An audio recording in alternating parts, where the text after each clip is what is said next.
Good morning, museum friends! My name is Diana, and welcome to Diana Does Museums. So a few weeks ago I went to Washington, D.C. with a few of my friends from the Museum Studies program. It was an awesome trip, besides the fact that the cherry blossoms weren't out yet. While we were there, we visited the National Museum of Natural History, and I noticed something. The National Museum and the American Museum of Natural History both have halls of human origin, which discuss DNA and evolution and how humans became human. So I wanted to figure out, what are the strengths and weaknesses of each hall? How are they alike and how are they different? Do I prefer one over the other, and why? So let's do this. The Anna Bernard Spitzer Hall of Human Origins in AMNH, located in New York City, was reopened in 2007 after renovation. It's about 10,000 square feet and features fossils and casts, timelines, diorama displays, digital interactives, and lots of videos.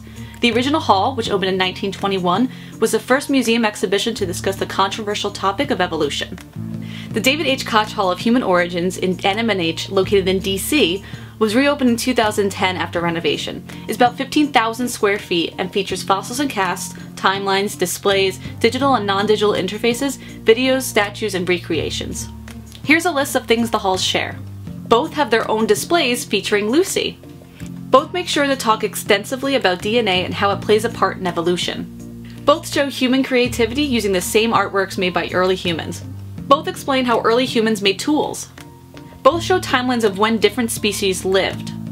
Both display how researchers learn about the early lives of humans, like this display about a skull that shows evidence of head trauma caused by a bird. Here's a list of things the American Museum of Natural History does better. AMNH's hall features dioramas of different species, so visitors who enjoyed similar dioramas in other halls can better imagine these people existing in their element.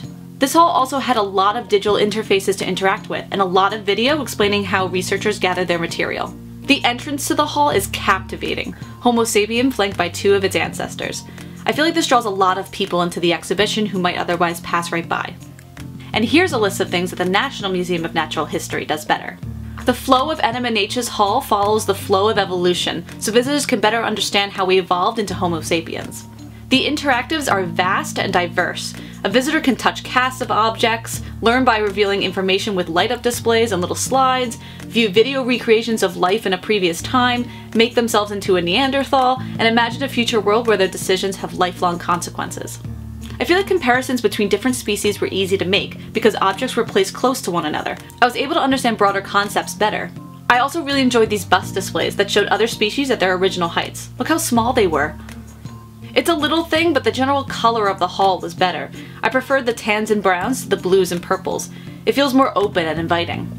These statues allow visitors to interact directly with an object and imagine them existing in the same space as us. They were awesome and a great addition to a hall of natural history.